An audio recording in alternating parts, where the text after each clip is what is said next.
Okay, again, section 3.3, and this is number 30, and we just want to take the derivative of this function, y equals x to the negative 4 over 4 minus x to the negative 3 over 3 plus x to the negative 2 over 2 minus x to the negative 1.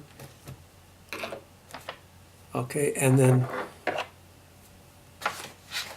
plus 3.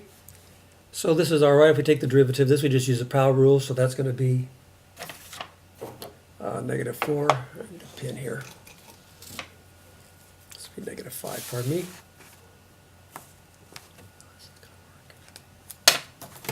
Sorry about that.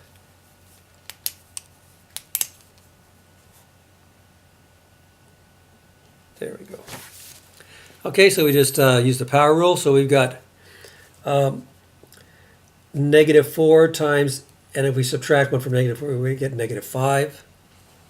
Okay, and then a negative times a negative is a positive, so I'm going to multiply this by negative 3 using the power rule. And remember, we can use it for negative exponents. We don't have rational exponents yet, but we can use it for negative exponents. So negative times a negative is positive 3. X and subtract 1, negative 4. We still have the 3 in the denominator and the 4.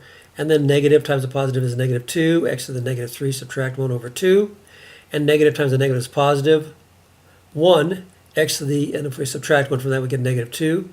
And there's nothing in the denominator here, or just 1. And the derivative of a constant is 0. And then what I did was we just could cancel the 4s, cancel the 3s. Well, 4 over 4 is 1, 3 over 3 is 1, 2 over 2 is 1, so we have all these 1s here that absorb. And this is what we have. And I believe this was an acceptable answer.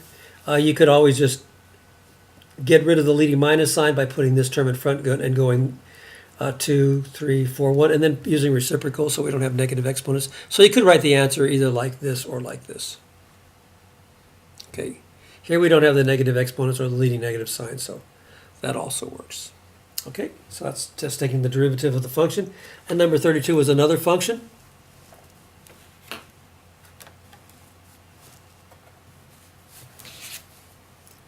And I think we got it all right here, yes. And we want to take the derivative of this function. And the problem is that right now, as of this time, we haven't derived the formula for, or using a, what's the word? The power rule for a rational exponent. We only have the power rule for positive or negative integers, integer values for the power rule. So when we see this, we can't change this to 1/2. Later we'll be able to do that and do fractionals, but right now we can't. So we want to take the derivative of this. We did derive a formula back near the beginning of the chapter. We derived the formula for the derivative of the square root of x. So basically, if we want to take the derivative of this function, we would take the derivative of this first. We would take the 2 out in front, and then just the derivative of the square root of x is 1 over 2 times the square root of x. So that's how we can accomplish that. Now, in order to accomplish this without using fractional exponents, we're pretty much going to have to use the product rule. I'm sorry, the quotient rule. I said the product rule. The quotient rule, excuse me. All right. So we have low d high less high d low denominator greater below.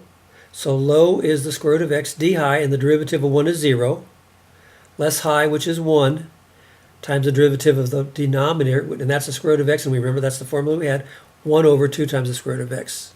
And the denominator squared below, which is just the square root of x squared. Well, these 2 over 2 is 1, so I've got 1 over the square root of x, and I've got negative. 0 times anything is 0, so that goes away, so I've got negative 1. And since this is in the numerator, we can just always move it over here. That's the same thing. If it's in the top, it just becomes another fraction. It's lined up the same. If it's in the bottom, we have to take the reciprocal, invert it, and multiply. It's like divided, but this is like multiplied, so I can just multiply it over here. Okay, so I hope you realize that. And the square root of x squared is just x.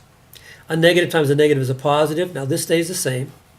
A negative times a negative is a positive. I've got 1, and I've got x times 2, or 2x, times the square root of x. But now I can go into fractional exponents here to simplify this.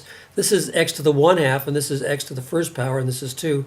So I can just add these exponents. 1 plus 1/2 is 3/2, so I could rewrite this instead of 1 over this, I could write this as 1 over 2 times x to the 3/2.